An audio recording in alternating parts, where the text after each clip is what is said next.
Yes. I'm going to call you Beto, bro. That's fine, man. Thanks for coming out, man. Oh, yeah, no, I'm glad to be here, man. Oh, man, it's been a long time, brother. Yeah, I think it was like 35, junior high. Yeah. Oh, it's more than that then. It's 45 years, maybe. 45, but yeah, Jesus. Man, we just touched bases. And coffee the other day, trying to catch up. Trying to catch up, right? Yeah. And I remember telling Oscar, hey, Adam Cordova. And he's like, oh, yeah. He goes, you know him? I said, yeah, I went to junior high. And I don't know if he hit you up. Yeah, he did. Well, we talked before when I was on the department, and I think it was court services. Oscar told me, he goes, hey, you know Beto? I go, hell yeah, I know him, his brother Ishmael. I know. Yeah. Yeah, it's what? crazy. So were you at court services? Was that where you started first? Or? No, I went to jails first, and then I went to court services after. Everybody starts, Oscar got lucky going straight to the freaking court. Yeah, I remember no one goes to the courts. Yeah. You must know somebody or pay someone off. Yeah, I remember he went straight to the court. So you were going to start with the sheriffs. You went to L.A.P.D, huh? Yes. I think I applied back in 91. Mm-hmm. And I got as far as the psych. And we talked about that. The Dragon Lady. The Dragon Lady. Yeah. She was a roll-up queen. Yeah, she disqualified me. Everybody. And after the fact, I heard people saying, oh, yeah, she's got rid of a bunch of good candidates. She did. And they all went to different units. And some guys didn't even become cops, which was pretty sad because she was rolling up people for nothing. Yeah. I got lucky. I never did a psych. Yeah, I remember you. Yeah, you told me you didn't do it. I did the written, but I didn't do the oral psych. I think I would have never passed that, man. They would have never let me through. Yeah, you never know. No, I'm crazy. No kidding. No, but we never got polygraphs. Yeah. When I went through, we never got polygraphs, and it was after they started putting everybody through polygraphs. Oh, I got polygraphed, and that thing took forever, man. I remember that day. Yeah, no, I didn't take one. They say, hey, you didn't? No, they say, we're going to give you one. Are you sure you haven't done any drugs? I was like, no, I'm positive, sir. I'm clean, man. And that's what they all say. Yeah, right. And they never gave me a poly. No? No. Well, we both got probably a good thing we didn't get one or the other. So L.A.P.D, what drove you there? All the other units, I mean, there's a lot of departments. There's a lot of departments, but I was told they were hiring. Okay. A lot of departments were having freezes around that time. Yeah. There was no, because I was trying to get back to the sheriffs. And they froze. We were there. We got stuck. Yeah, it froze. And easy for you? Because, I mean, come on. You were trying hard, so nothing was going to stop you, right? No, it was actually pretty easy. Just the one, so I got engaged before I started the academy. And I started in August. No pressure, right? And our date was in September, and I started in August. Okay, Jesus. So I was going through that, stressed with that, and then the academy, and I remember I failed one test. Oh, shoot. And I don't remember which one it was. I failed one test, and they said, hey, you could take it one more time because you can only fail twice, right? And you're out, right? You can only fail once. Yeah. So I retake the test. Mm-hmm. But when I retake that test, we also took another test. So the whole class took another test. Okay. Right. That was scheduled. And I did mine. So we turned everything in. I'm sitting in class, and my DI comes in. She goes, come with me. And she's mad, right? Come with me.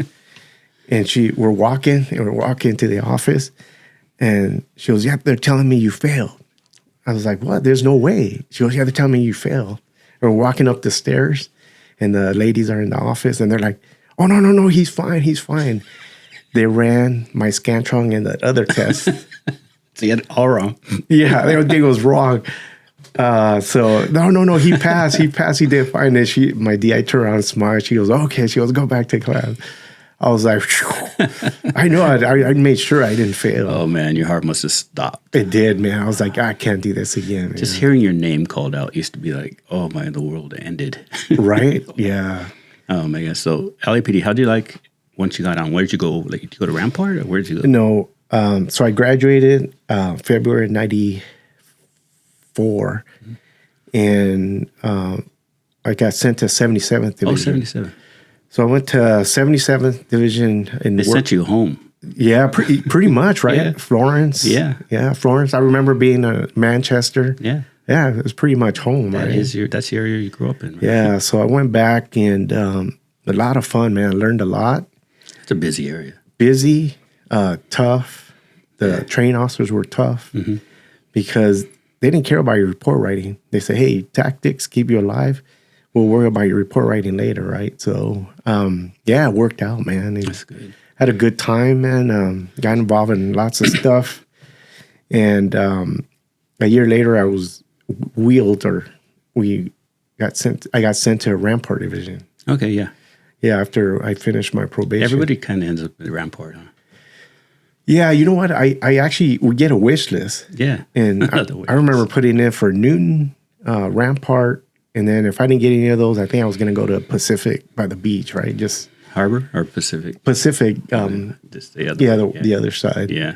But no, they sent me to Rampart, and everybody's like, dude, you're going to love it there, man. Yeah? Yeah. Did you? Well, I did, man. I did. I got there. It's just a little different. Nothing was flat. Yeah. Like in South Central, right? Everything's flat. Yeah.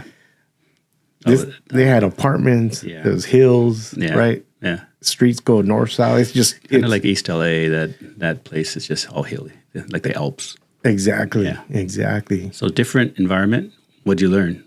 Dope, guns. So dope, believe it or not, I became a dope expert on probation. Just out of the academy. Really? Because I thought TO, they did a lot of dope. And I testified a lot in dope, and I became an expert. So by the time I got to Rampart, I was already a dope expert. Yeah, because Rampart dope gets you to the guns. Everything follows you through. Exactly. Yeah. And once I got to Rampart, man, it was dope everywhere. If you couldn't make a dope arrest, you didn't belong there, man. We say it, they jump in the back seat. Exactly. Exactly. Everything's a T-stop. Everything has probable cause. Everything has a broken window, no license plate. Everything's easy to stop. But it's just, you have to find what makes you happy. And after a while, dope. You want to find something different. So did you go to a special unit or what'd you do? So, I love G-Rides, right? G-Rides, dope, guns, gangsters. Stolen car, G-Ride. Right. And then probably after a year and a half, they asked me if I want to come work C.R.A.S.H. So, C.R.A.S.H. is our gang unit at L.A.P.D. And it was cool name, by the way. It's the only cool name that has hoodlums in it. Right? Community Resources Against Street Hoodlums, right? Yeah, and they got away with it. Yeah, for years. Hoodlums, I love that. Yeah, the hoodlums, right? So, so I go to the unit, and what year was that, by the way? That was 1996, I believe. Oh my God, you were right at the beginning of everything. Yeah, 96. Yeah, 96. So you got a little bit of the good time. Yeah, but we talked about this before. 77th, that 1 year I was there, we had 165 homicides, right? And busy, man. Busy. And it's 77th is like 12.5 square miles. And here I go to Rampart, it's only 6.5. Yeah. And we lead the city in homicides, also involved shootings, pursuits. Yeah, it was a war zone, bro. It was a war zone. I mean, you'd be driving down the street and you hear pop, pop, pop, pop. Right? It was all day. All day. Crazy. It'd be 6 in the morning and you would hear it. Early. You guys were out there just humping. Busy, man. Just busy. So you found your niche, C.R.A.S.H. I found my niche in C.R.A.S.H. I stayed there. And we talked about this. My first partner was Rafael Perez. Oh, that was your first partner? That was my first partner. Right out the gate. So is he your mentor or is he just a partner? Because when you go to a new unit, they give you a guy that guides you. He'd been there a couple months, so he's kind of my mentor. Okay. In the gangs that we had, he was the expert. Okay. So, he's showing me the ropes and the different gangs and stuff. Yeah, you need someone to show you what your job's going to be and show you the area you're going to work and how the gangsters work. Because gangsters have different methods of operation in every area. Exactly. You know how it is. And you got to know the names, who's busy, because you got a lot of gangsters that don't do anything, and you got the ones that are busy. Yeah, so you got to get that intel, right? Yeah, big time. Get that intel, man, and work them up. But I think I was with him for about 3 months, maybe. Okay. Three DPs, what we call 3 months, and then I moved on to another partner, and he got a new partner. And then I worked that for a few years, and I went on loan to our crash detectives. Okay.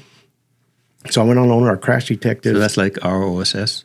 Your OSS. So crash is like get, and you call them crash detectives. They don't have another name? No, it's just crash detectives, and kind of like your OSS. Okay. And from there, I was loaned out. My partner and I were loaned out to ATF task force. Okay. Did you get a federal badge?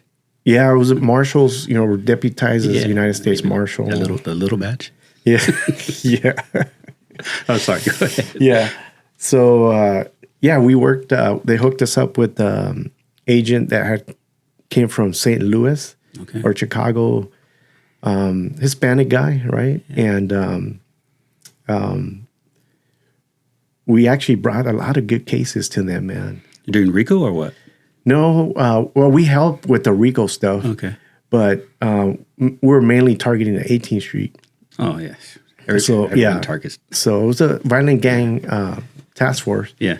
And we're targeting 18th Street. So now you're back home again. Yeah, you're right. So we ended up working a case.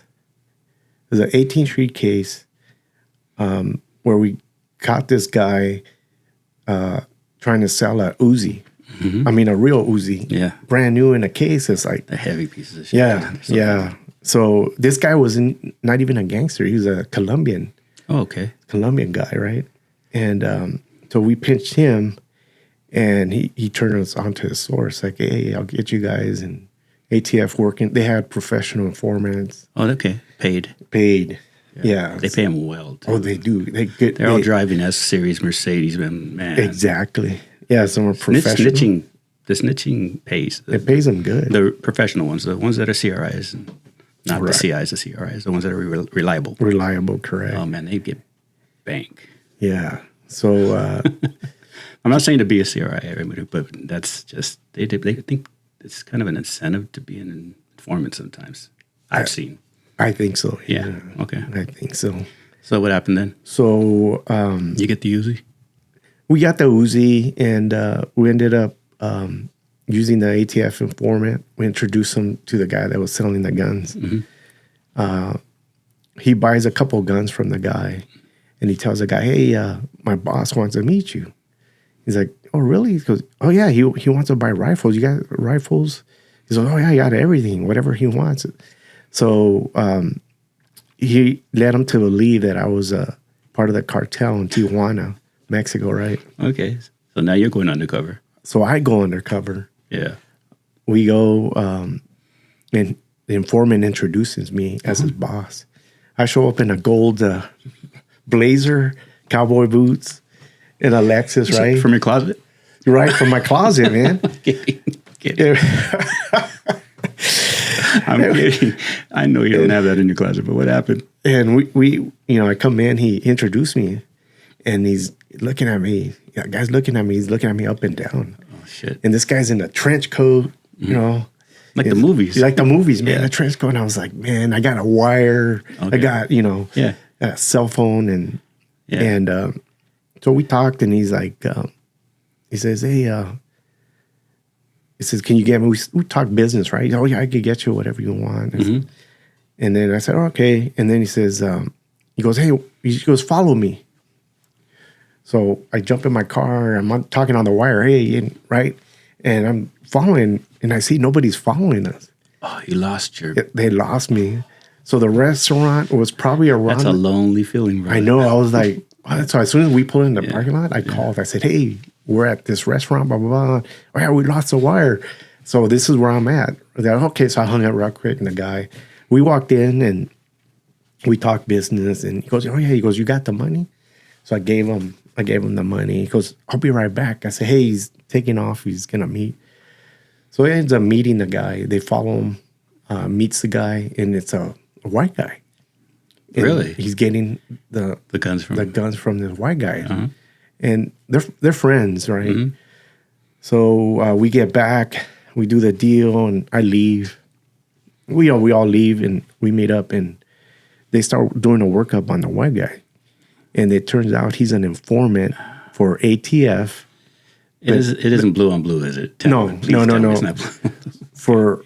For group one, there's two groups in ATF in LA, 1 and 2, right? So one, he's working for one, and they tell, hey, this guy working. Oh yeah, he's supposed to be working for.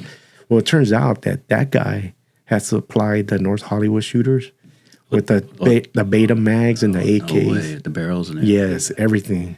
So he's playing both sides. Yeah. So because he got caught. They all do. Yeah, he got caught. So he's trying to work it off, but he's not doing anything to him, right? So we keep working this guy, man. And I was buying like full auto machine guns, man. Whoa. Full auto stuff. Yeah. It got to a point where he's like, hey, I can get you grenades if you want. Holy. And the ATF agent, the SAC, he's like, oh my God, he calls my phone. He's like, hey, you think you can get him? I say, he's saying he can get him. Well, try to get him. Try to get him. He's getting promoted, man. Yeah. So we end up arresting him months later. I think it was a 4-month investigation. So who was his handler? That's my question. And what is he going to say? What did he say? I don't remember. Because everybody has a handler. Exactly. I don't know what happened with that because that was on the ATF side. So somebody must have burned for that one. I think so. And they were mad that I was doing the undercover and not them. Yeah. And they got mad for that. No, because it got out because of you. But but it's our case. Yeah. I mean, we were working. You know how it works. Yeah. It's very, very, everybody's friends until it's going to mess up their reputation. And they're going to try to cover it or close it off. So they like to have their own people involved is what I'm trying to say. Yes, that's why. But you know what? Not to talk bad about them, man, but some of those guys are. We've walked the line in this room that great guys, some of them are great. Just a different mentality, just a different. It is different mentality. Well, they really focus on education, right? Like degrees, and I got a criminal degree, I got this degree, I got that degree, but they don't really look at people who have some street experience. So that's where that's when I've dealt with them. That's where I see the problems been. They put somebody who's never been around the neighborhood, like we grew up in the neighborhood, so everything is not dire. Everything is not like, oh, we got to jump on everything, go, go, go. Sometimes you look at it and go, oh, it's nothing. It's nothing. This guy's nothing. That guy's nothing. They make a big deal about nothing a lot of times. Right. Like we pull them for warrants and they come in and they stick the numbers on all the walls.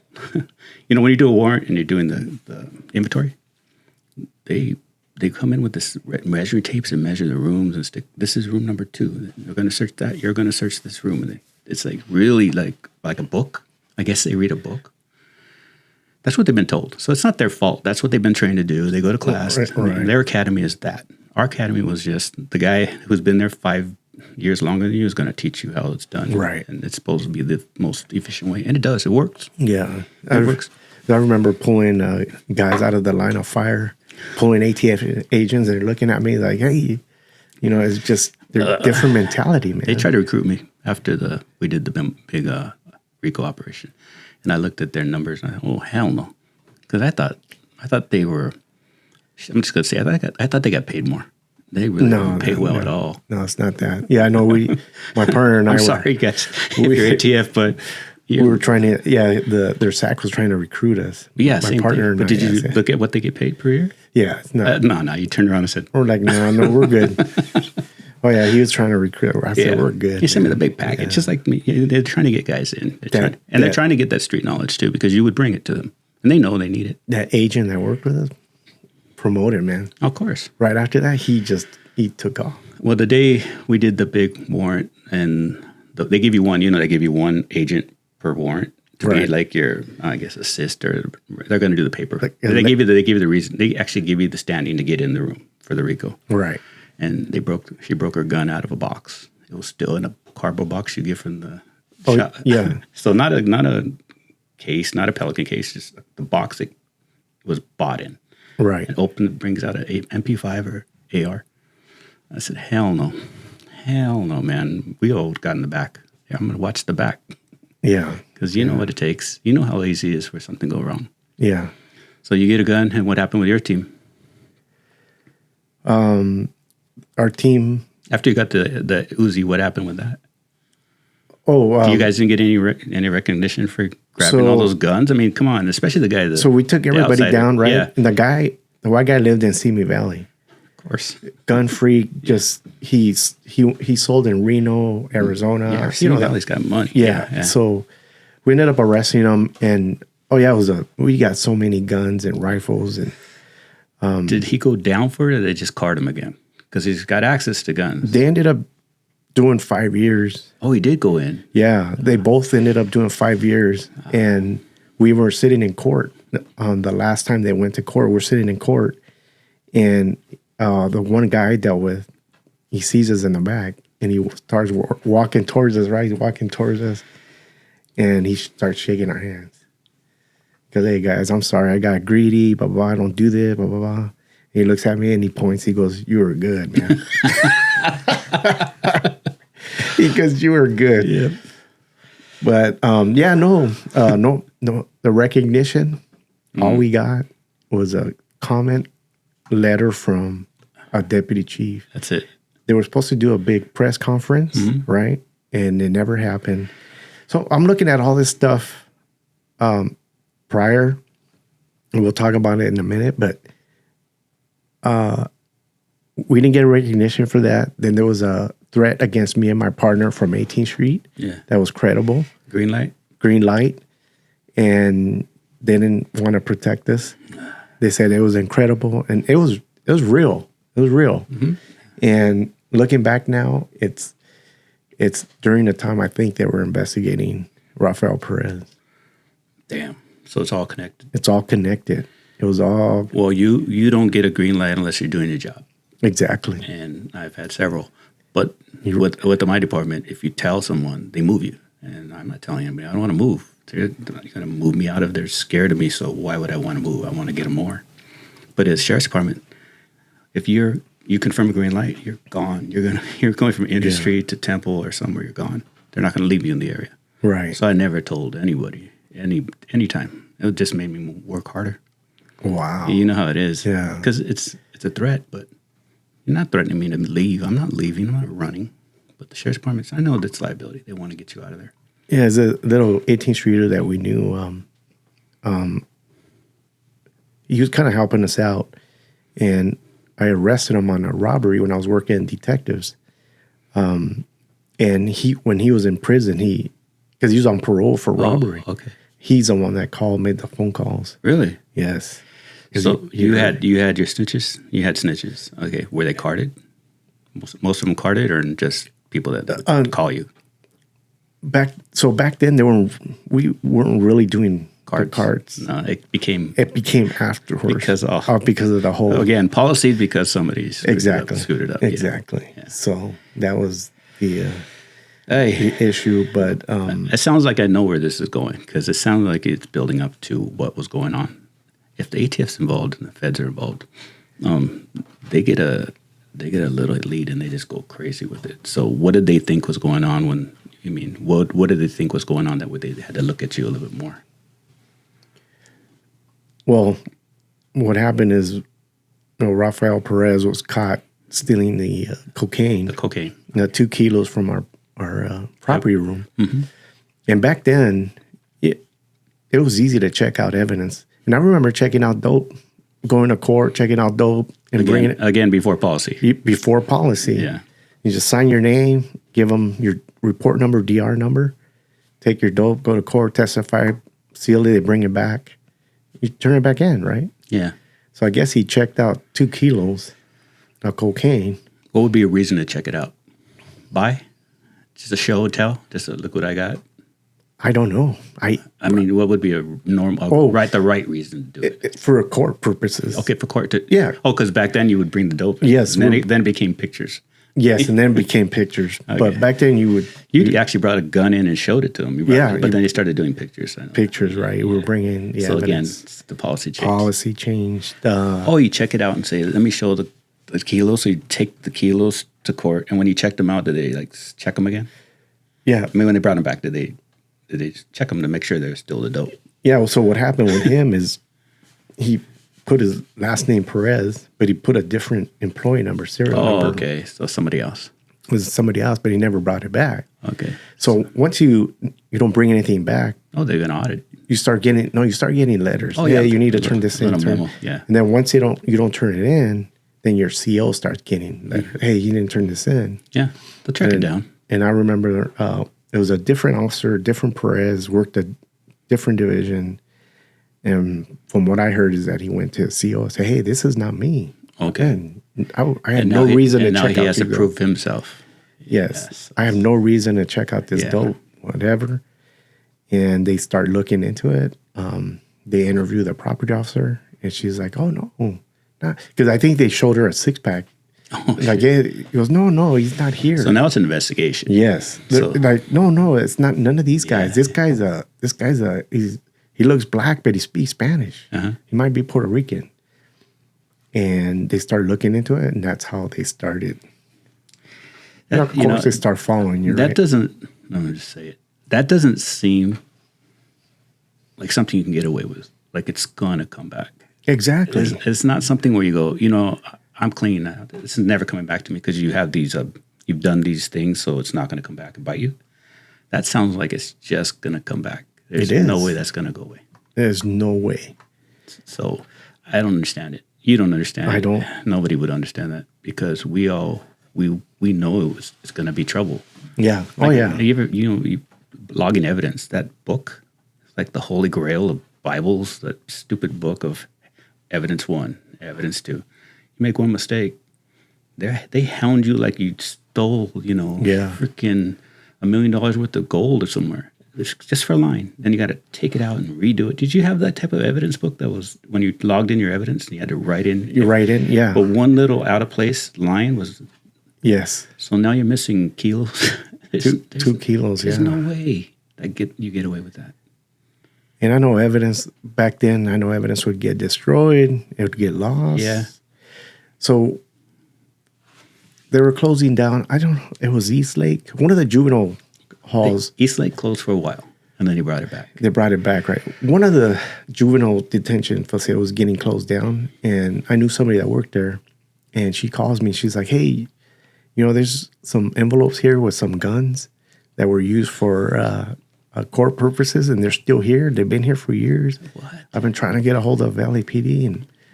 So I said, what, let me make some phone calls. So I get a number of the CO who she's trying to reach. And she finally gets a hold of them. They're like, they went down right away. Right away.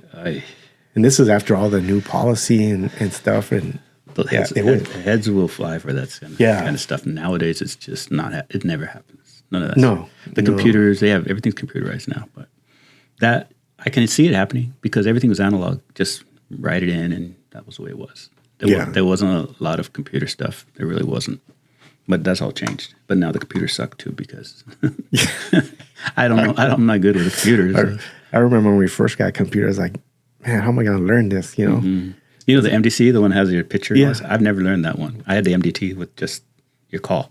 Oh, yeah. Yeah, that's it. And I'm glad. The old ones, right? Yeah, the little box. Yeah. Here's your call. Here's what's coming. You hit the button. I'm here. I'm leaving. Right. I remember that one. Yeah. I actually used that one when I was doing the parking control. Really? At West Hollywood. We had them in our little cars. Yeah. And I used to run cars. Yeah. That sound of getting a call, it's like a screaming beep, like it's screech. Yeah. Screech. I'd wake up at night with that. That thing had me so trained. Like I would probably like a dog that would go eat. Like they train dogs to go eat when they hear a bell. Right. That thing I would jump up so fast, man. And somebody's doorbell sounded like it one time, and I was, change that damn doorbell. Right? Yeah. It's giving me PTSD. No, so you go through all that, and you still are at C.R.A.S.H. And C.R.A.S.H has substations. Like you guys would go to different stations, or we're outsourced? No, so each division has a C.R.A.S.H unit. Okay. So back in the day, it was all bureau. Remember Colors? Yeah. That was Bureau C.R.A.S.H. Yeah. So the Bureau, and it was actually Central Bureau, and Central Bureau had Newton, Rampart, Central Division, Northeast. So they would work all those divisions. Yeah. And so afterwards, they changed it. Each division had their C.R.A.S.H unit. Okay. And they still had a Central Bureau. They still had a South Bureau. And then they would work different divisions.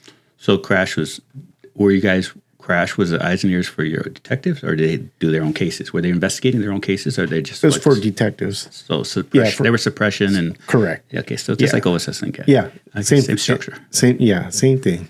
Yeah. That's all we did. But Central Bureau C.R.A.S.H hardly ever came into Rampart. Really? Yeah, they were always Northeast, Newton. because we chase them out. It happens there too. Yeah. I remember. Now they tell me, I remember you guys were assholes because we come in, you guys didn't want us there. I said, yeah, because we were handling business. Oh man, you go where the action is. You go where the best hunting is. Yeah. You don't hunt where there's no animals. You hunt where the animals are at. I mean, I worked Carson. It was slow. I'd go to Harbor because that's easy pickings in Harbor Division. What was it? Part of Carson? No, it was way far, man. We used to drive all the way down. I'm not, we're supposed to, but I remember running into some Lennox deputies like at the border of 77th. I was like, "What are you guys doing here?" Like, looking, we're poaching, bro. Come on, everybody poaches. Wow. When I was working Century Get, we were 77th going back and forth with you guys. Your side street. What I hated though is you guys had your alleys blocked off. They put the fences up. Yes. And our alleys were perfect to get around it. But you had those steel gates because you had so much crime in your alleys. Or the city said, close off the alleys, and it was like a big steel gate that blocked all the alleys. Right. Yeah. So it slowed us down because it would jump and be in the alley, and I can't get in there. Right. So yeah. we were like, I hate going on their side of 77. They got damn fences. You don't remember the fences? I remember. Yeah. They started putting them up because. All the craziness. And people just dumping their trash. Yeah. And it's stolen cars. Bodies. Yeah. Yeah, no, I remember that. Yeah. So Firestone, Compton became Century? Firestone and Linwood became Century. Oh, that's right. Yeah. That's right. Yeah. It was Firestone and... They consolidated them into one station. And, yeah. I always wanted to be a deputy, man. Yeah. And the reason was because of Firestone sheriffs. Well, that's what you've heard me talking here, man. Firestone sheriffs were notorious in where we growing up. They were mean, man. Do you have any story, Firestone sheriff? Oh yeah, man. I think twice I got hit by a flashlight.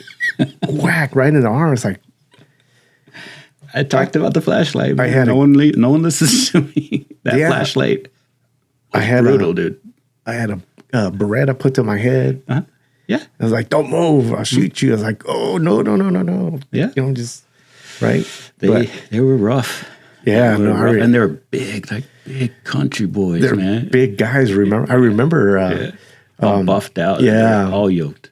I remember my neighbor, little old lady, barely get around. My mom comes home one night, and she hears all this commotion, and inside the house. So she's yelling for us, "Hey, come out." We come out, and this cholo comes running out the front door. And we chase this guy, man. We chase this guy down the block and around the block. They call the sheriffs. Man, they showed up hot, right? Big dudes. Big boys. You don't mess with those guys, man. They were swing first and ask questions later, bro. I remember that. But you saw him come down the street, man. You knew you better be acting right. And if you're dirty, you're probably gonna get smacked. Yeah. If you're doing something bad, because you see them guys breaking into houses, they pull them out, and there's a thumping going on. Yeah. And nobody in the neighborhood said, "Don't hit him." And it's like that dude's breaking in houses and stealing people's stuff. Some tweaker or heroin addict, but I remember the street justice. Yeah, the street justice. I remember on Pacific and Live Oak because I lived right there. And I remember some kids stabbed some guy at one of the fast food places there, and they ended up finding the guy around the block. Really? They brought him to do a field show up. Was he all bloody? No. When they got him, man, I remember him kicking him inside the car. Like, get back in the car, just... It was bad. The guys were bad. They were brutal, man. Oh, yeah, they were heavy-handed. But, like I said, I'd never heard a complaint about it from the people that were law-abiding citizens. I mean, I heard complaints from the guys who were getting beat up, but they're burglars or robbers. Right. And it's kind of the life they lived. My first murder I've ever watched was at Roosevelt Park. I was 8 years old. And I heard somebody screaming, and I walked across the tracks and walked to the park like, what the heck is that noise? Like a little kid does, Yeah. And my dad followed me. We were mowing the lawn. And we watched a man just get stabbed to death right there by the pool. Not by the pool, but the gym. Between the bridge and the gym. Yeah, I remember. Graham Street. Yeah. And just stabbing him. and he's screaming, and my dad walked up and stood next to me. And he goes, "You see that?" And I go, "I see it." And he goes, "Come on, let's go. Turn around." Like he let me. He's like, "Do you see it?" "Yeah, I see what's going on." "Okay, let's go." Yeah. He wanted me to know that's what's out there, and it killed him. And then the sheriffs came 500 deep. You know how they do. Yeah. And that was the first murder. What, 8, 9 years old? That's the area. That's what I'm trying to say. That the area was. That was the area. It wasn't. It wasn't odd to see someone bloody shootings, robberies. I paid a guy for gas at the gas station right across the street from Florence Elementary School. I paid, parked in the. This is the day of you had to go inside and pay with cash. I paid, and I came out and got in my car and I'm pumping, and 20 cop cars show up, all sheriffs. I paid the freaking robber. He was working the register, like robbing the place, and I walked in. He acted like the cashier, like the customer. Yeah, and like the cashier. I paid the robber. Oh wow! But they, shotguns. They had the guns. They're running out there, just get on the floor, and then the guy.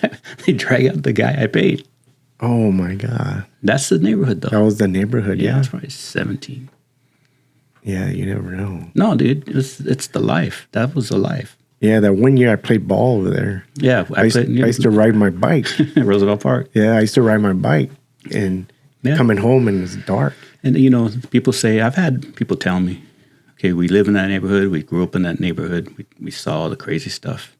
To become a cop in the area, it's just what a huge step over to a different world. Now you're enforcing the law when you watch the law be broken every day. Yeah. And then I have people say, I've had friends from the neighborhood tell me, well, you just don't know. You just don't know what it's like and that kind of stuff. Like, dude, who's putting the bad people in jail here? Your mom still lives in the neighborhood. Right. And I'm on May. I'm taking people to jail on Nadu, on Miramani. Your mom lives on freaking May still. Yeah. Right off of 76. Are you taking care of her? No, I'm not. I forgot where I came from. I'm actually taking care of the shit that I thought was wrong when I was a kid. What are you doing? So I was proud of it. Right. And, you don't know where you're from. Fuck that shit. Sorry. No, yeah, no, I get it. No, gang unit is the best way to do it because you get to stop guards all day long. You're not answering calls. Right. You're not answering calls. Right. You're all doing obs. It's all proactive stuff. Yeah. So you're not messing with the good people. You're looking specifically for the bad ones. And I don't know about you. Gangsters all day, I'll take them to jail every day if they're dirty. Oh, yeah. And sometimes they're not.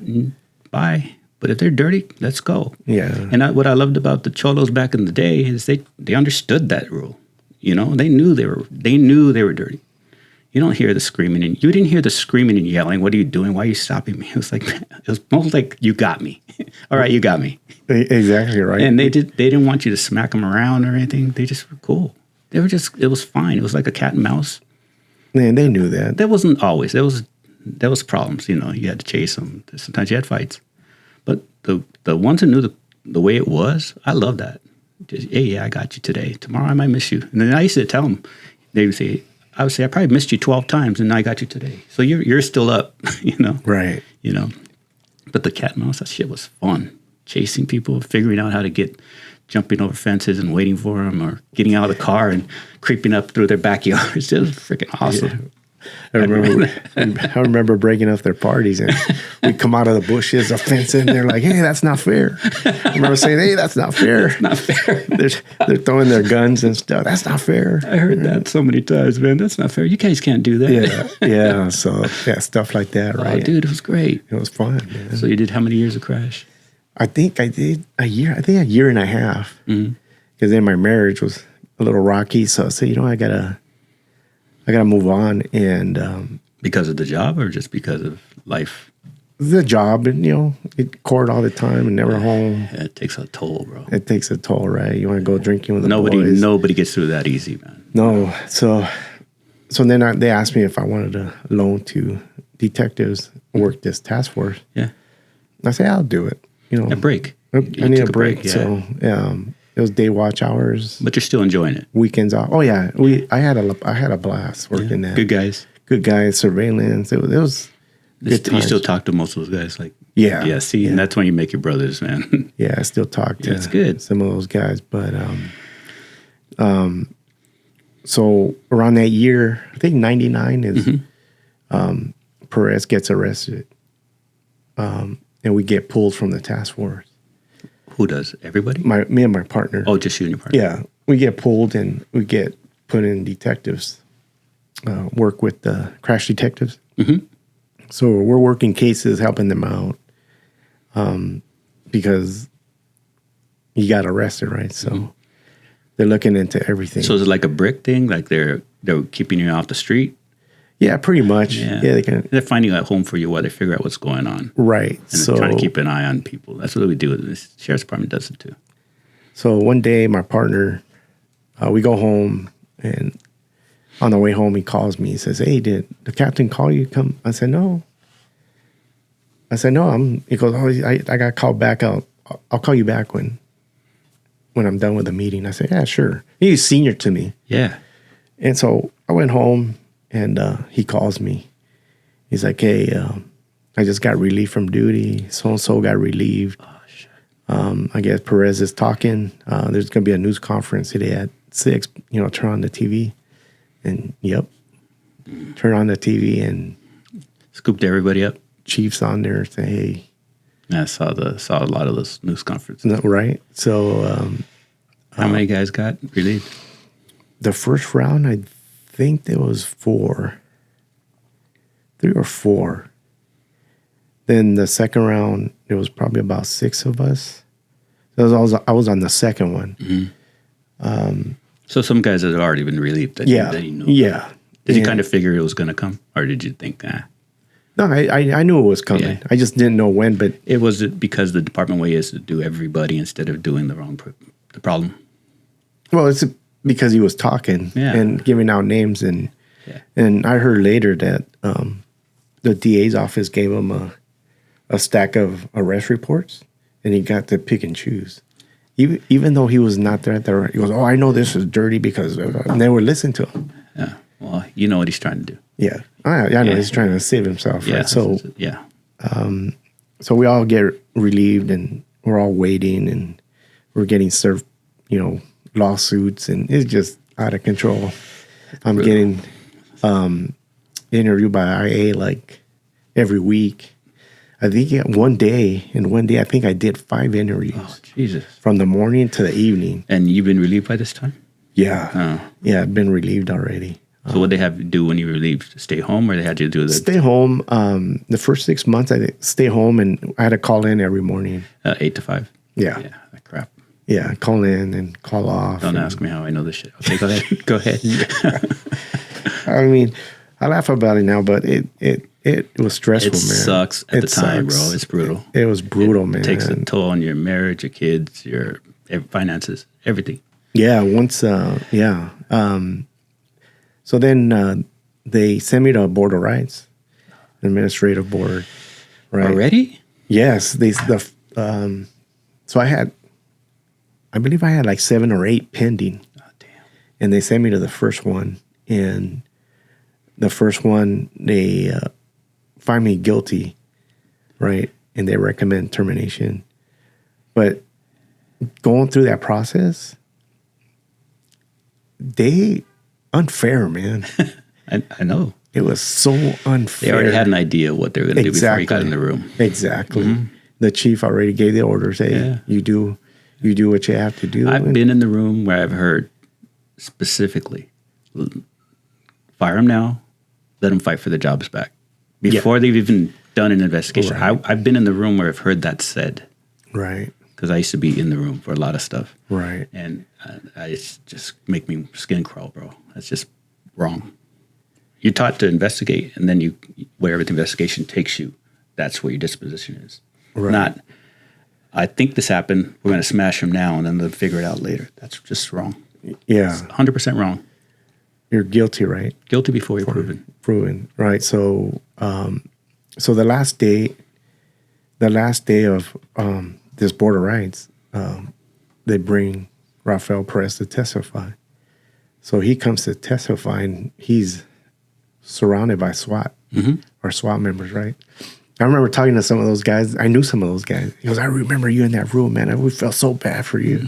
I knew some. I worked with some of them. Yeah. They know what's going on. And so we do the whole thing, and the city rests. We rest. It's okay. We're going to write our rationale.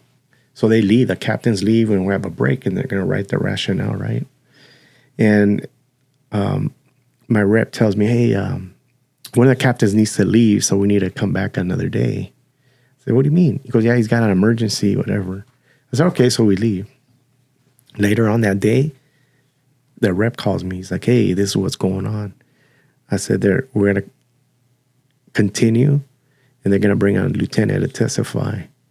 The lieutenant that worked the task force, the so-called Rampart task force, where they're going to put him on. I said, what? Why? Yeah, so we come back, and they put him on. He pretty much said, you know what, we cooperated 80% of what Perez has said, blah, blah. And well, my attorney's like, well, show us. We can't show you that, right? The board, we can't show you that. Well, I don't know if, and they're getting mad. They're telling my attorney, hey, you calling the lieutenant a liar? I go, no, I'm not saying that, but how's he supposed to defend himself? So they went through that whole thing, right? And when they write the rationale, man, they used that to terminate me. Even though they were done, Yeah. they said, no, we got to fire him, right? Okay. And yeah, that's what they did. Damn. That's what they did. So how long were you out? So I was gone for pretty much 3 years. Whoa. Yeah, as a year. We filed a habeas, Yeah. right, in Superior Court, and it took almost a year, and fortunately we ended up winning Okay. because it came down to credibility. Yeah. Right, and the attorney that I had was, I think, chief counsel for Long Beach. And he had written case law on credibility. So he knew it like the back of his hand. Yeah. And he summarized it to the judge. And the judge was like, let's take a break. I think she went back and did her homework. She came back. She goes, yeah, give this man his job back. Oh, nice. Yeah, so they reinstated me, but just on paper. But I was still sitting at home because I had these other border rights pending. But during that time, guys were beating him. And then they were finding out that he was lying, and so they were throwing him out. Yeah. And I probably got about 3 years it took when I went back, and It's a long time, brother. yeah, it's a long time, right? You don't think, but Damn. I was just trying to find work, You got to make ends meet, bro. yeah, I had nothing to fall back on, so it was tough. It was Yeah. tough on the family and 3 stuff, years. but That's a long time. yeah.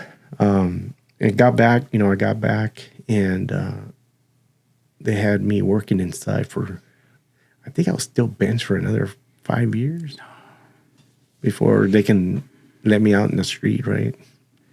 But then they ended up transferring me to Northeast Division, which is slower, right? It's mellow. I thought, it's mellow. So I go over there.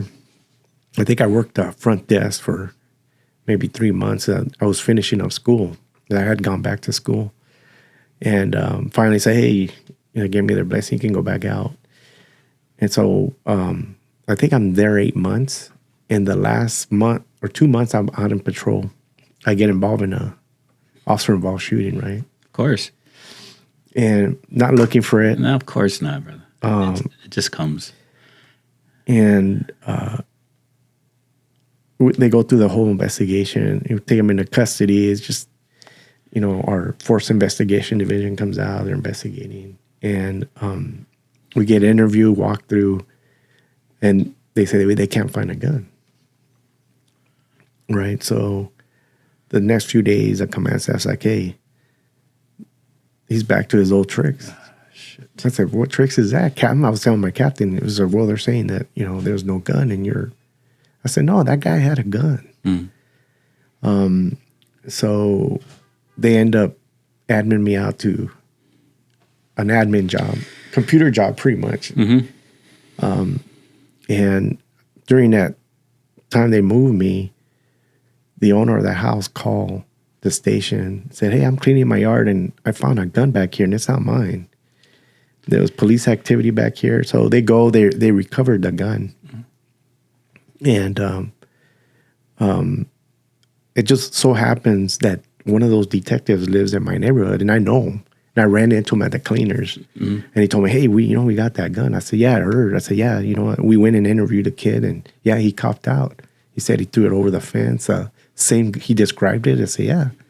I go, "I know he had a gun." He's like, "Yeah, because these guys." They're trying to mess with you, basically, and that's just wrong, man. So what did they apologize? No, they didn't say nothing. They actually wanted to send me back to Northeast Station. After you were exonerated, basically. After they found the gun and they said, "Oh yeah, he was right," and they're trying to send me back, and I told my captain, "You know what, Captain?" I go, "Just leave me where I'm at." Yeah. I said, "I don't belong out here anymore." I said, "You know what? I'll see if I can promote out there and stuff." He's like, "Oh, you don't want to come work for me?" I said, "No, it's not that, sir. I got to look out for myself and my family." And we're getting older, and things are starting to be more clear that things aren't as easy anymore. Exactly. So I moved on. I stayed over there, and I filed a lawsuit against the department for, kicking me out. Yeah. And while I was at this new division, Teams, it's computers. It was like a year after I got transferred out. Our union attorney calls me, and she's like, "Hey, you have this lawsuit. You still want to move forward?" I say, "You know what? Tell them just to leave me alone. I'm going to drop the lawsuit, but to leave me alone, just let me promote." She goes, "Okay." Right? Because they had already sent me a letter. They're going to hold me back. Yeah. Right? As soon as I did that and the transfer came out, I thought I wasn't going to be on it because it was too late. And people were calling, "Dude, you're on the transfer." I go, "What?" He goes, "Yeah, you made detective." And it was weird. Funny, how's that work? Right? Right. How does that work? They always figure it out. Exactly, man. Big picture. Yeah. So it was nice, man. It was nice to get promoted. At that time, I had met a few captains, a few commanders, and that day I got promoted. Do the whole ceremony. Yeah. They're all wishing me luck. Yeah. Right. So at the time, the chief gives you your badge, right? Yeah. The badge presentation, and Bratton happened to be out of town, so it was Jim McDonald. Okay. Your old sheriff, who was one of the board members that fired me. Jim McDonald. Yeah. So he gives me my badge and shakes my hand. He says, "That's what I'm talking about, leadership.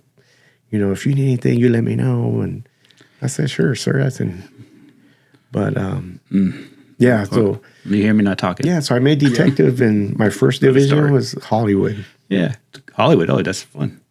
It's a fun area to work. It's different. It's better. No, I've had to work there for saturation. I love going over there, man, because it's another world. It's another world. It's not gangsterism. It's not freaking. No. It's a whole other world. It's fun. I had a blast when I worked over there. I actually did have fun. It's a busy place, man. Yeah, but I love how everything, the businesses and everything, they love us. Oh yeah. They love us. Yeah. And you go to any other neighborhood, they hate you. Right. But you go to Hollywood, they love you in the neighborhood. I've never ever got a free cup of coffee at Starbucks, ever. You go to Hollywood, whatever you want, buddy. Yeah. It's odd. What's wrong? What's wrong? It's different. And then they said, one of the guys, of course I asked, why is everybody so nice to us? It's because the board, I guess city council, they're very pro law enforcement.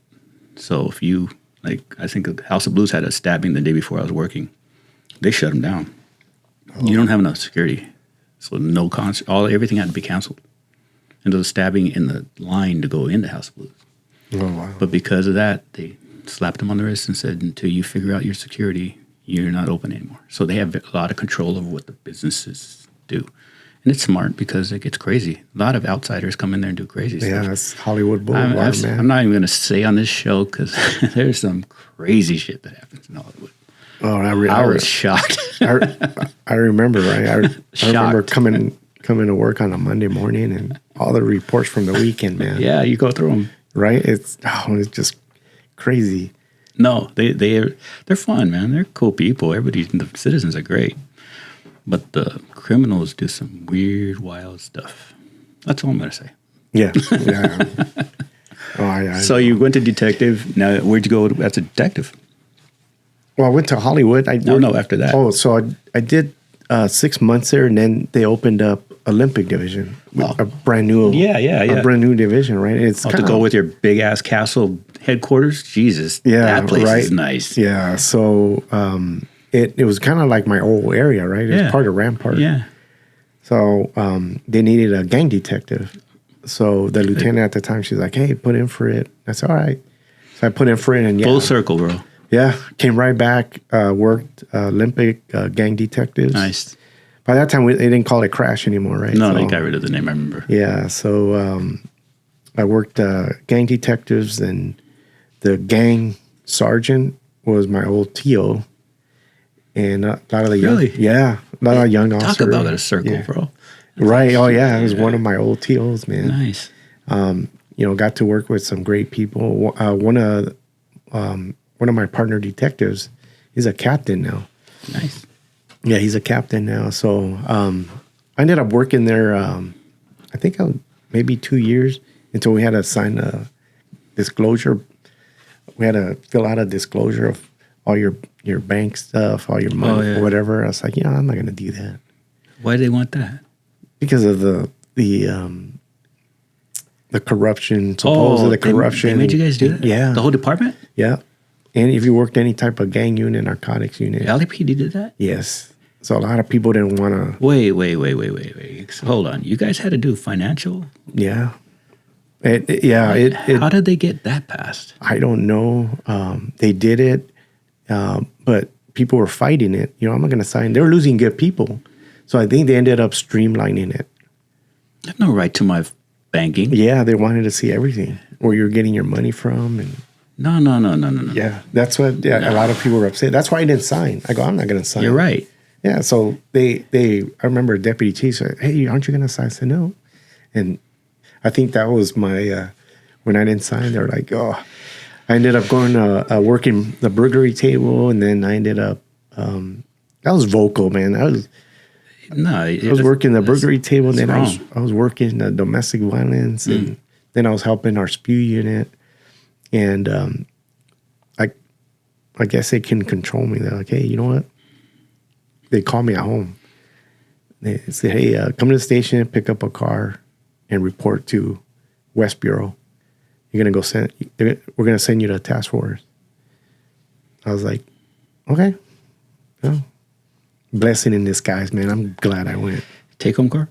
Take home? Well, not really, but a car. A car.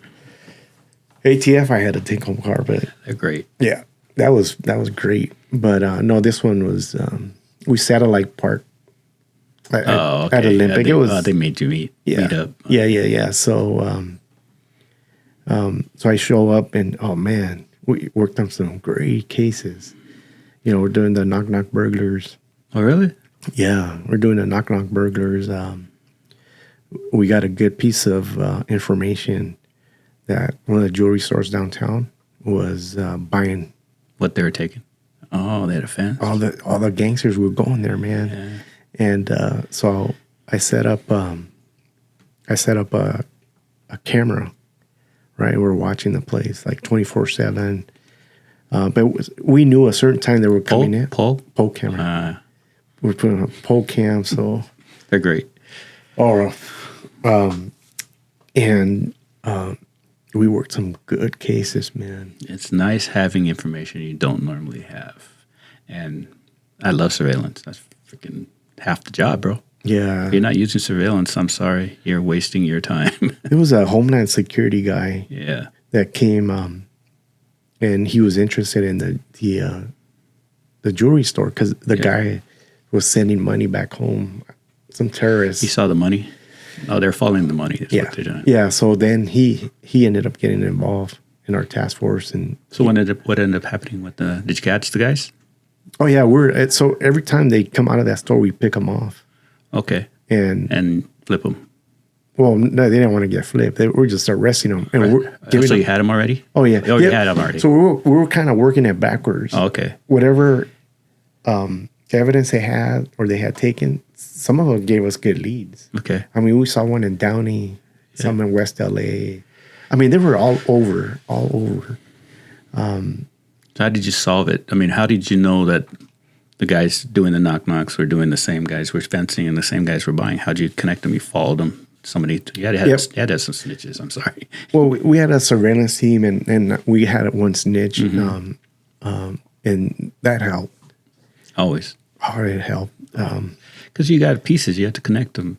That's a lot, especially when it comes to theft, because you have to show control, you have to show ownership. It's hard. So what was happening is, so these guys would get arrested, bailed out, right? And they're out on bail, and they had to do more because they had like some sort of slush fund where they're using to bail them out. Bail them out. Yeah. And so, I mean, I remember arresting guys like the second time. It's like, I remember I got mad at a DA. That's organized. I got mad at a DA because like, why'd you let him out? I said, oh my gosh, I screwed up, detective. I'm sorry. Like, I'm yelling at him on the phone. It's like, what are you doing? Right? Yeah, all the time. Right. Yeah. So, but they had money put aside. It's organized because they put money aside, and then whoever it's a promise. Every time you get arrested, we're gonna get you out, so they don't worry about getting arrested. That's why they don't snitch, right? Because they know they're getting out.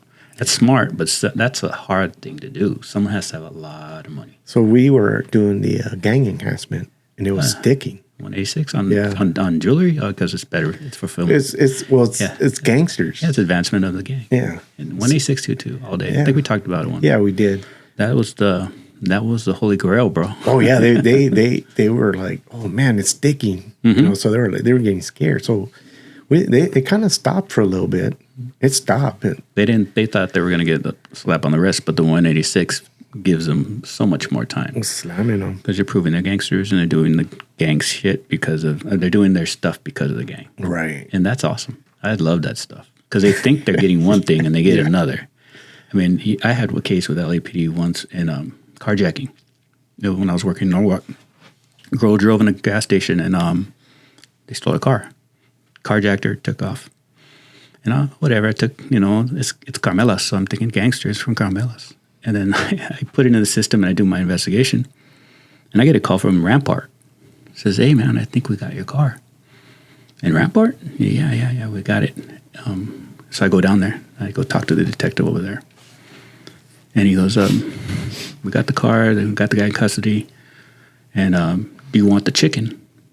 I'm like, what? We go to KFC before you guys arrested him? What do you mean you don't want the chicken? He goes, no, the chicken that was in the trunk. I go, I don't want no freaking chicken. He goes, no, it was a live chicken in the trunk. I go, oh, you're full of shit. He goes, no, dude, there was a chicken in the trunk when we caught this dude with your car. So I go to your impound that's right off there, right by Twin Towers. That one, and they had it in the back. And when the guy tells me when he opened the trunk, chicken jumped off and just ran. But I opened the trunk, it's just full of chicken shit all over the place, man. It had been in there for a while. Oh, man. So this guy's driving around in a Honda with the chicken in the trunk for some damn reason.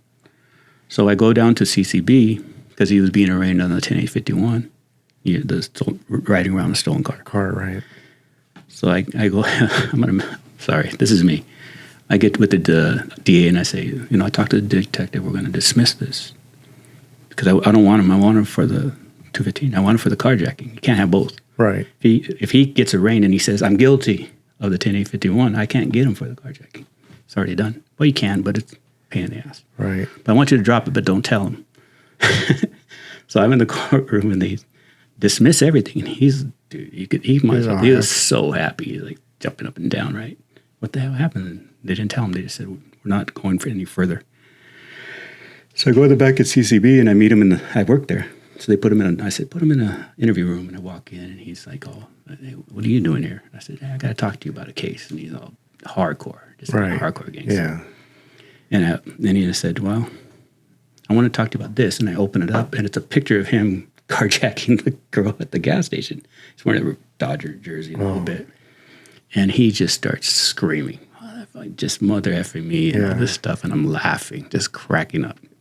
So I refiled him on the carjacking. He went away for a long time. But what I got a phone call from you guys was he was part of you guys called them the Chinatown robbers, a string of robberies in Chinatown. They were just jacking a bunch of people in Chinatown because they weren't reporting. So it came out in the news, Chinatown. He was part of this ring, and it closed it all down just by that guy in the car with the chicken. and your investigator that called me up. So he shut it down because he ratted on everybody. Hispanics? Yeah. They're Hispanics. Huh? Yeah. They were doing. They were just jacking people in Chinatown all day long. Oh wow! What year was that? Man, 2005, 5. Oh yeah, that's around there. But it was funny as hell. You guys are hilarious, man. You want the chicken? There wasn't even that chicken there, so he's just messing with me, right? And we were cracking up. It was, he did a great job, dude, because he could have just took the stolen car and been like nothing with it. But he followed to where that car was taken. right. And it's carjacking. Yeah. Oh yeah. You put it in the system. But you guys file your own cases. That's what works. Giving your file to a clerk, it gets lost. Right. When you file your own cases, you get to know where it's coming, where it's going. That's why we do it that way. That's why you guys do it that way. Right. I see some units, the clerk takes all the cases and takes them, follows them. Right. Yeah. And nothing gets filed. Right. Yeah. But it's a fun job, man. It's fun. Yeah. Well, yeah. I like Rampart Station too. Was 6th Street? On the new one, right? Yeah. Yeah, the new one. Yeah. Yeah, that opened. Yeah, I think 2005. That was cool, man. All the chains on all the benches. You guys had on the old one. You had all those benches with all the chains and the metal walls. Yeah, no, we've had. You guys were business. You guys were for business, bro. Sometimes those bolts get loose. Yeah. These guys slide out, man. We've had those before. They were running. I just remember walking down. I go, I worked the jail system. You guys had them locked down. Everybody's chained and all the way down the hallway. Yeah. Busy night. Yeah. It was packed. Oh yeah, it gets busy, man. You guys are work, man. It was busy place, man. We bump into each other every time, right off of like Holmes and Miramani would be, because you guys would come over sometimes and just passing each other like, man, get out of my neighborhood. Oh yeah. Yeah, so this is at 77th, right? Yeah. Yeah, I worked out of the old station. Yeah. Oh, you did? Yeah, Oh, we damn. still had the old station. And right when I left is when they moved everybody and they started. Your facilities are fucking nice now, bro. Yeah. Oh, they were. Oh, man, they were trash before. They were beat up, man. Yeah, ours is still trash. Most of ours are so old. But I went to downtown. I saw your headquarters. Jesus. Oh, the new building? That's like amazing. That's a nice building. Huge, nice, state of the art. Damn. But Parker Center had all the history. Parker Center had everything. That was the history. Man. Yeah, and your academy's cool too, up in the hills by Dodger Stadium. Yeah, that one's. But you had to run the hills. Yes, that's all. They do nothing but in-service training now. Oh, really? Because they have that new academy in. You have a new academy? Yeah, I didn't even know. In Westchester. Really? Yeah, by the airport. That's kind of sad. Yeah, it is. 'Cause, I mean, they don't run hills like we used to, man. No, I remember you guys had a nightclub at your academy. Yes, it was famous for payday. It was payday Wednesdays. You had a nightclub, swimming pool, restaurant, like a range store. Yes, that was a nice place. What was it? Adam 12? Or what was the beginning of the movie? The TV show we had the front of that. Well, there was a couple. A bunch of TV shows, right? Charlie's Angels. Yeah, they're all from L.A.P.D. Adam 12. Yeah, that thing was built back in the 20s, man. It's a cool place, though. 1929, maybe. The way it's built into the hill, it was cool. Yeah. I was kind of jealous. We had an old high school in Whittier. You guys had a nice place. Yeah, that thing's been there for years, and they've built more. Like they got rid of the bungalows and the tennis courts, and they built these huge new classrooms. And what do they do? Like in-service training only now? Yeah. Okay, it's like in-service, a lot of in-service. We still have our, shooting. We go shooting up there. Oh, that's where you guys, your range is still there. Our ranges, we have 3, combat, our bonus, and then we call Hogan's Alley. Yeah, everybody has Hogan's, yeah. Right, Hogan's Alley. Little town, whatever. Yeah. So we had that, which they filmed Point Break. Yeah. The beginning of it, that's where they're doing the shooting. I think last time I was there, somebody was telling me that Tommy Lasorda used to swim in the pool. Yes. You'd always find him swimming in the pool. Yeah, he was always in there. The history of that place, just to move it to Westminster, Westchester. Westchester. He lost it. Yeah, it's not. You know what? You go to Westchester, it's not the same. No. You guys had a historic spot, and it was cool. It wasn't just an old building. It was a cool facility. Yeah. You had everything. I think that building in Westchester was donated to So it's an old building the turned city. into... I think it was a Hewlett-Packard building. Okay. And I think they donated it to the city. but it was full of asbestos. They had to clean that place out before they can occupy it. I could scream all day. We had the Star Center over there in Whittier. It was an old high school. I remember it that. It had a swimming pool, had a track, and then Baca gave away the PT area and they made it into a library. And then he gave away the track for like a community. They walk. And then they filled up the pool, or they flattened the pool out. And then he built BC back because he wanted Biscaloo to open back up more than anything. Oh. But the classrooms are so small, the classes can't sit together. They have to split the classes in different rooms. Right. And it's on a hill and nothing works and the heating. And it's just a horrible idea. Man, he screwed that up. He screwed it up bad because I had to go training there afterwards. And I would teach. And I would have to split my classes because the rooms were so tiny. So small. It's too small. Just not feel right. He thought it was going to be cool because of his legacy. And look at how that ended. Right. We had some bad ones. But that was good that you opened up Hall of Justice back up. That place is cool. Yeah, I went in there. Yeah. I used to go in there and file some cases, and it turned out really nice. And I remember when it was a jail. Do you remember that? I remember. I think I did my first oral interview there with the sheriffs. Everybody had to, I did my admin shit there too. You had to go turn in your paperwork. Yeah. That was where everybody, when you were applying, that's where you had to turn in your stuff. Yes. But it was a cool building. But that jail was nasty, man. It was like an old dungeon. Have you ever been up there?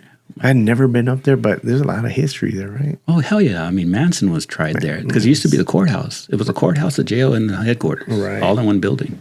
And it's, I think, Superman. I mean, that's the building, Hall of Justice. I remember that. But I remember a guy tried to escape from there with dental floss. It's nylon. I mean, it'll hold you. But to hide it, he put it in a 5-gallon bucket when he was a trustee. So he put it in a 5-gallon bucket to hide it, and he would use it to mop. But the rope, he just kept winding it at the bottom, right? Oh. So the day of his, I shouldn't laugh, but the day of his escape, he ties it up, and he climbs out the window. Well, the dumbass didn't realize he was putting in soapy water, so he just slid down like a fireman. Oh. And it was already 2 floors too short, so he goes splat. Oh. And his girlfriend was waiting for him, so she got to watch him fall. But your building is cooler. It looks fancy. You're right across the street from the L.A. Times, right? Yeah. So when you wrapped it up, what'd you do, man? Say, I'm getting out of here. I'm not signing these papers. I'm retiring. How did that feel? Relief, man. But sadness, too? Sadness, relief, sad. Sadness for the guys, be hanging out with buddies, and that's the fun part. That was the fun part, right? Yeah, always. That's probably the one thing I'm going to miss. You know what? Going to work, I was having fun all the time, man. But it got to a point where, like, you know what? It's not fun anymore. Yeah. It's changed. The job changed. It's not fun. And you know what? I got to get out. What do you do with yourself now, man? What do you got going on? Any kind of ventures? You know, I stay busy at home, caring for my dad, helping my dad out. I have an old car I'm working on. Okay. I have a 65 Chevelle Malibu. I'm still working on. Man, I mean, 65, perfect year. Yeah, I've gone through it. I bought it from another copper. He had just painted it, but it needed a lot of work. So it's going to keep you busy. Cars keep you busy. Yeah, I'm almost done. Just a few more things, but it's money, you know. Yeah, everything's money, man. Money is that's expensive. You want it done right. Yes. So you're going to take it off the frame? No, I'm going to leave it. I'm going to leave it on the frame. So the next thing I'm going to do, I'm going to change all the body mounts and change the motor and the carpet. That's all I need. And my door panels. I'm almost done. Yeah. I'm almost That'll done. keep you busy, man. But I stay busy. I do stuff in the garage. And, you know. You hang out with the guys at all? You go see them, beers, sometimes coffee? We'll have lunch. They'll call me, hey, let's have lunch. Are they all retired or is anybody on the job? Most of them are retired. There's some that are still active. They call. Stories. Play golf. I play golf. Stories. Tell war stories all day. Yeah, or war stories, right? But no, it's fun part, man. Yeah, just reliving, talking stuff. Because when I sit with my boys, it's like I forgot that story. I love hanging out. You know, sometimes I do. Hey, I forgot that story. That's right, man. There's so many stories, and there's good stories that you don't want to remember. Because I tell my boys the stories, and they love hearing them. But if you don't tell them, they're lost. Yeah. That's why here is kind of fun because I hear some cool stories. I get people telling me all the time, man, you should write a book. You should write a book. And it's like, I have a lot, man. You should. I wrote one. Did you write one? Yeah. Oh, you did? Yeah, I wrote a book about 2 years ago. Oh, maybe you can help me out, see? Yeah, it was about all the inner workings of the sheriff's department. No, fuck no, I didn't write no damn cop book. I wrote a kid's book. Oh, kid's book. Oh, it's a kid's book. For my grandkids. Oh, wow. Yeah. Dang. I have a friend that used to write books, like kids' books, and he just retired. But now he wants to be a college professor. No way. He's got a master's and he's working on his doctorate. But I'll tell you, if you could write it. If I can write it anyway, dude, come on. We both LA unified, all right? I write with my feet, like Dan says. It's not easy, but you can do it. And you have the stories. You have great stories, and then you're very articulate. Just got to put it down on paper. Somebody was trying to get me a ghostwriter. So I'll find you a ghostwriter, but it never happened. Just do it yourself. You can do it. That's what people are telling me. So you can do it yourself, but yeah, there's a lot. I hear it all the time because I had my reviews. I have my drop and all the stuff, and everybody tells me the same thing. I want to. I was going to. And how do I do it? I said, call me. I'll tell you how to do it. Just got to put it down. Just write it down. Write it down, right? It's hard. It's hard. I'm telling you, it's hard. It sucks. It sucks. The day I finished was the happiest day of my life. But I wanted something for my grandkids. It's not a children's book like, see Mark run. It's a story. Right. But it's a full-size book, but it's still, I wanted something to read my grandkids out loud. It's like an out loud book. Okay. And so, like when you read them when they're going to sleep. Right. That was a dream of mine. And there's a whole big process to why, and I'll tell you another day. But you just have to say, I'm going to write start the story, and every day just write a little bit more, and then put it away for a month or two. Don't force yourself, because once you start forcing yourself, it's going to screw it all up. Yeah, that's the thing. Don't worry about it, dude. You got spell check. You got right. Yeah. Now everybody's doing the AI stuff. I don't like that stuff, but I don't like that. But you have a lot. Every cop has a million things they could say. They do. We've lived a life that very few do. You see so much shit. Just got to put it in order. Yeah, it's hard to keep it. It's hard to keep it straight. But try it. If you need help, I'll help you out. Right. I'm no Stephen King, but I can, talk to you about it. Yeah, point me in the right direction. Yeah, man. I had friends trying to recruit me to the DA's office. They come apply. I said, I don't. We got a lot of buddies that work Dodger Stadium. A lot of them, they love it. It's cool. It's a cool job. I applied for that one and I didn't get picked because they pick you, and I don't think the guy liked me or whatever. But the guys were like, hey, you should have threw out my name. You should have threw out my name. But I said, no, maybe it's good I didn't do it. And the guys that are there love it. They love it, huh? But I just wouldn't do the drive. I've said it 1,000 times. I'm not driving to L.A. Stadium, Dodger Stadium. It's too far.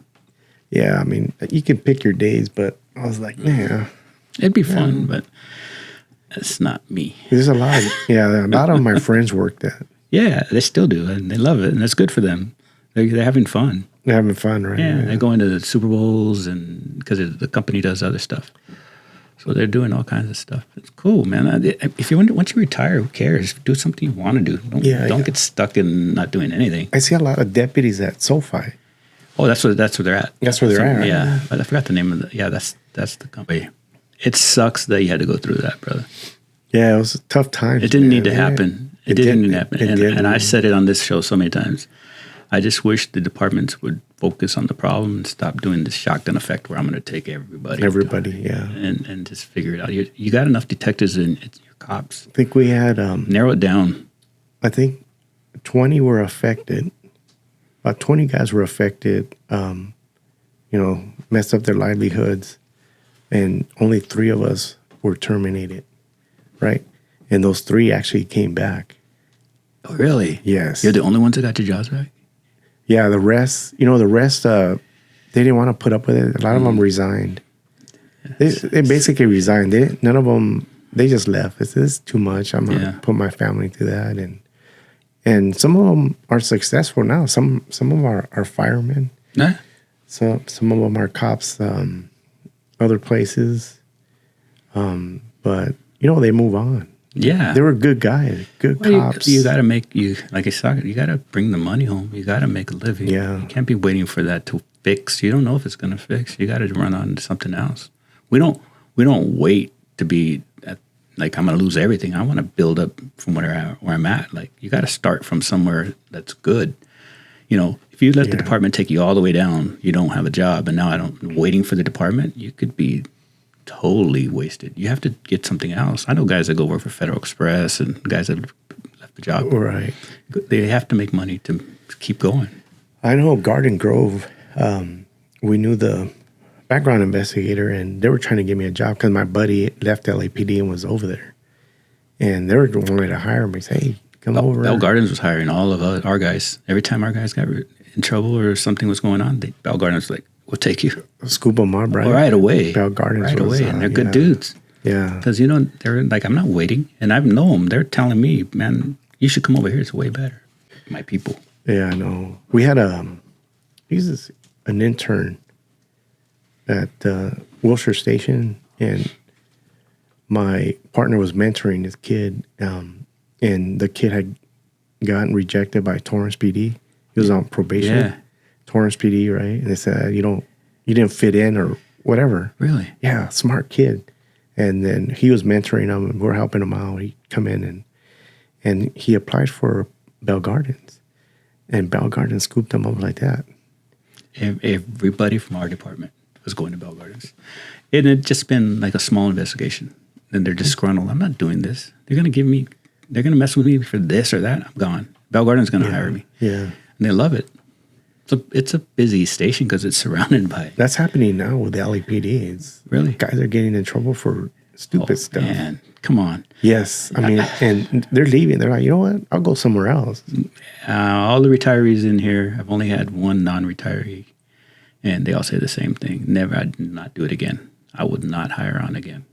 Never. Not the way it is now. It's different now. No, I mean, I got friends and family members still on, and I scream, that's wrong, that's wrong, that's wrong. Yeah. But it's what's happening. It's a new way. You can't beat it. Yeah, that's what the sergeant complained. Yeah, these guys don't want to do anything. I said, I don't blame them, man. No. You're going to lose your job or go to jail for something you did at work. Because you got the cameras, they're watching the camera, Yeah. they do proactive work, and they're doing good work, and they arrest a good suspect, but then something happens, and you don't focus on, you focus on what he did. That's wrong. Let the guy work. Yep. And that's why I said, it's not worth it. Well, it got to the point where they think our job is like any other job. They can, bean count it? You can't, that job, there is no right and wrong way to do it. It's just, you got to get it done. Got to get it done. And there's no, I did this before, it's going to go the same. So I'll just do it like I did the last time, or I'll do it like the book says. Nah, man. No. You're doing something that should be just obvious. You're taking people that don't want to be in jail to jail. And they're not going to always want to get in the car, man. And they're getting people that do crime that try to hide it, and you have to figure out how to catch them when they're hiding it. It's a very, very hard job to do. So you're going to tell me that everything works the same way every time. You're going to do it like this, and this is the right way. Or if you go outside of that, you're in trouble. If you go outside of that little box, how to arrest, how to contact people on the street, how to handle people screaming at you, how to get people spitting on you, how to handle somebody coming up and getting in your space when you're trying to make a hook, and they're screaming at you over your head, how to handle him and that, or her and that. There's no right and wrong way. It's just you have to take care of the threat. The threat's on the floor probably. Does a gun, knife, whatever. Now I got someone yelling at me with a camera trying to be this freaking Monday morning quarterback. I look at them and now I'm dead because this guy jumps up with a gun and shoots me. Right. But if you do something to this thing, you're in trouble. If you're too heavy-handed on that, you're in trouble. You can't. No, what I'm trying to say is that's the job, right? We understand. We hired them for that. You can't put them in a box and say you have to do it this way every single time because it doesn't work. You got to improvise daily, 24 hours a day. You're improvising. And you paid these guys and you trained them to do these things. Not always. It doesn't always work out. Sometimes it's ugly. Sometimes, yeah, it is, right? Yeah. I mean, this person, this is what I've said it here before. The person that's in my face while I'm trying to make an arrest, that's interference. She's under arrest. He's under arrest automatically. Because as soon as I take my attention away from my case or my person, they're arrestable. Because that's what it says, interfering. It's anything that would distract me from my job. So if you're in my ear, that's distracting. I can articulate that. I can write that all day long. Oh yeah. But they don't. Once you start saying hooks, let's go. Hooks, it's gone. Because I could write it. I could write how me not paying attention to a person on the gun that I haven't searched yet is a danger to me. Articulate. Or my partners. Yeah. I can write it. So that's why this person's going to jail, because I'm turning around and taking my attention. Yeah, but they don't do it. So I tell these young kids, okay, you can explain anything. Anything. Man. Articulate. Know the use of force. Know it like the back of your hand, man, and articulate. Yeah. You'll be fine. You'll be fine. Yeah. And the department might try to mess with you, but when it comes down to policy and law, they can't do shit to you. They can mess with you. They can mess with anybody, you know. They can put you somewhere you don't want to go or make you lose your job. I'm not your job, but your position. But when it comes to policy, if you're in that, they can't do anything. Like my last shooting in 2013, the one at the station. In my interview, they're asking, why this, why that, why'd you do this, why'd you try that? I had an answer for everything. It's like, where'd you learn it? And they're like, where'd you learn that? I said, they teach it. Yeah. And, I paid attention. Right? I mean, they're trying to get me for everything. Everything. And they start with the stuff that's easy to prove, like conduct unbecoming. And it's easy to it's because we said so. This is what we said so. But the problem I'm saying is I don't want to join the department, or I wouldn't sign up today, is because of the fact that they've made it so hard to just do the daily job. The daily job, yeah. And it's not the cops, it's the administration. Administration. Yeah. Because the job, if I'm a normal person, not a crazy screaming person that screams at cops and acts like they got to get in everything. See, what's getting me irritated is they're screaming at every cop every day, all the time. Every time they see a cop, let them go. Every time you're being too mean. Yeah. And they have no idea what this person has done. That's the norm. Yeah, that's the norm now, man. They don't know. But you don't know why I'm here. You don't know why I'm even taking him to jail. Exactly. He could have just molested a kid. He could have just killed his wife. I mean, you have no idea. But just because it's me, you're going to scream at me. How do you know? I mean, how do you know it's not somebody that needs to be taken care of in a specific way because they're bad people? But you lose credibility when you just blanket everybody and start standing up for everything, and you don't know what the reasons are. I've said it before. I don't go and arrest people off the street. You come with me, especially as detectives. Like the George Floyd thing, right? They blanketed everybody. Yeah, every cop is. Every cop. And I remember our L.A.P.D, I go, we've gone through all that training. Yeah. All that training that they're saying, we've gone through it. But our mayor, he's not saying anything. No. They're not saying anything. They don't back you. They should be able to back you. I said it here before. They should be able to back you when they don't know what happened or they know you did it right. Right. That's when they should, but they don't. They don't even back you if they know you did it right. And it doesn't have to be, we stand behind him, no, 1,000,000%. He's our guy, we're going to stand behind him. No, let's do an investigation. We don't know yet. Right. But they'll say, no, he screwed up before they even figured it out because they think it's politically correct. Correct. And that's wrong. They're making it worse. They make it worse when they try to get up there and get ahead of it and try to act like they're all worried about it. You know, like a bad cop. We have bad cops here. They make it worse. They make it worse. Instead of just being like the old sheriff, the old people that used to do our job. I'm not saying shit until we figure out what's going on. Why do you have to make an announcement every time something happens? Why do you have to get up from a podium? Well, because you're trying to promote to something. You want to get elected. A lot of them, yeah. You want to make the people who pushed you into your job look at you and say, okay, we're glad this guy, we helped him get his job, you know, because you guys are beholden to a chief that is hired by your mayor, right? Right. Hired by your city council. He's going to do what they tell him to do. It's just the way it is. That's his boss. But you don't sit there and say, well, we can't hire anybody. No one wants to apply for the police departments anymore. Well, what do you think? They have to fill those numbers. So what do you get? You get less qualified people, man. Less qualified people applying. And then what happens? It's worse. Worse. Because they're not qualified to do the job, but they filled the job because you couldn't get the good ones. They get hurt or get somebody else hurt. Mm-hmm. You've seen it happen. I've said it 1,000 times. Every fight I got into as a deputy, because somebody didn't have control of the scene. It was never me and one person. It was always, oh shit, he's in a fight, let me go help. Or this fight's starting, I better go help. It was never me, because no one ever did that. A buddy of mine was a sergeant at Ventura, and because his officers didn't hook the guy, he tussled with him, fell back and hit his head, had to medically retire. Jeez. Every fight is because of, well, it's not even on purpose, lack of control. It's not even that the cop didn't have control or like he's a bad cop. It's because he doesn't have control yet. You know, Right. Everybody I contact in the street, I don't have control of them. Until I put hooks on them or hands on them, I don't have control of them. Exactly. So every fight is always because you don't know the lapse in time it took to get the control. Once you know they're going to jail, the time it takes for you to make that hook is the most important time ever. They shouldn't know you're going to hook them first, right? I mean, Right. They shouldn't know you're going to arrest them because you tell someone you're going to arrest them, they have time to think. So it should be quick and it should be surprise. Like taking husband to jail for hitting his wife.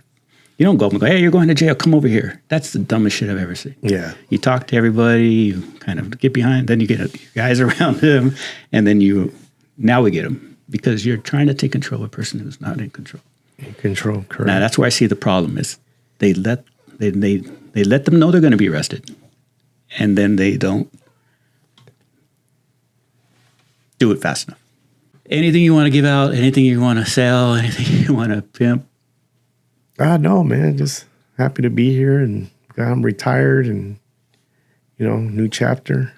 Yeah, it's funny how the world works, right? Yeah, yeah. I thought I'd never come back, right? But here I am, made it back, and I'm glad. got as far as detective supervisor, and people tell me, "Hey, you did great, man. Yeah, you did. You did great, man." Not anybody survives that, bro. That's what people are telling me, and you survived it, and most people give up. Yeah. No, you got a lot to be proud of. That's huge. That's how it's easy just to say, I'm not fighting this. I'm done. But you stood tall and you said, I said, I didn't do anything wrong. Good. I said, and people were telling me, hey, just resign. I said, no, I'm not going to give them the satisfaction, man. I didn't do anything wrong. No. I'll keep fighting till the end, till I can't no more. That shows heart. But I said, I'm going to come back. Because you're from the same neighborhood. Same neighborhood. Man, we don't give up. I came back. I came back and I never got in trouble again. I mean, it's just stuff that they were trying to put on me. But the same thing. You didn't do anything wrong, but the group you're around maybe. Yeah. We have to be careful who we work with, but we don't get a choice. I remember when I first When you get a choice, you make the choice. If you don't get a choice, you're screwed. Yeah. I remember coming on and say, hey, guys were going these border rights. I go, what are these border rights? So they're explaining. So you never want to go there, right? I go, yeah, I'll never see one of those. I don't get in trouble, right? Mm-hmm. And man, with 8. Jeez. But guys are telling me, at least it was an off-duty incident. So it was all department stuff, because guys go to border rights for We have stuff they do off-duty. Off-duty stuff, right? In trouble now. I said, that's not me. I'll never see one of those. Yeah. Right? But it's a long process, and it's supposed to weed you out and make you give up. It's supposed to make you want to just go, you know what, I'm done. Yeah, I did it. I'm done. But if you didn't, you'd stand your ground. I remember they were trying to divide and conquer. Yeah. They were trying to get us always pinned against each other, and we didn't allow it. That's smart, and that means that you guys are on the right side. Yeah. Because someone always breaks if it's bad. If they're doing bad shit, someone's going to break. Yeah. It's like the criminals that we dealt with in the street. There's always a weak link. But I'm a firm believer that it isn't you. It's going to be someone else. Someone else. Right? Always. Good or bad. Good or bad. It's always someone else. But you made it, man. I'm happy for you. Thank you, happy you man. made it to retirement. Yeah, thanks, man. And maybe we could do some stuff together. But yeah, for sure, enjoy the shit out of it, man. You deserve it. I will. You deserve it.